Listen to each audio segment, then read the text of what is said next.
Well, back to our top story now. A tourist submersible has gone missing in the North Atlantic while taking visitors to go and see the Titanic.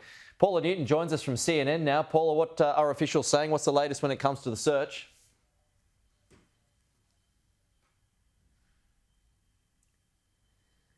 Well, the latest is that it is going to be incredibly challenging. The U.S. Coast Guard, which is leading this, has been very specific about the fact that this is a remote area of the North Atlantic.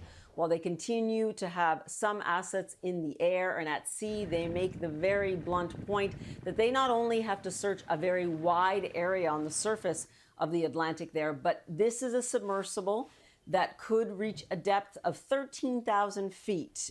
Almost 2.5 miles on the seabed. That's where the Titanic wreck is. And that they have to search not just the surface, but also wonder where it could be beneath the surface and how deep they could actually be at this point. I have to tell you that the Coast Guard confirms they lost communication with this submersible about an hour and 45 minutes into its expedition. It was supposed to take 2 to 2.5 hours to reach that Titanic wreck. They would be underwater there at that deep sea level for about 6 to 8 hours, and then we're supposed to re-emerge. So again, this is an expedition that has gone terribly wrong at this point.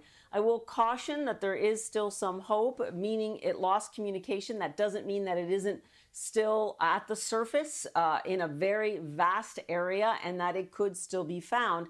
In order to help, both the Canadian and the American authorities that are dealing with this have launched buoys, sonar buoys, that will help them listen in for anything that they can hear.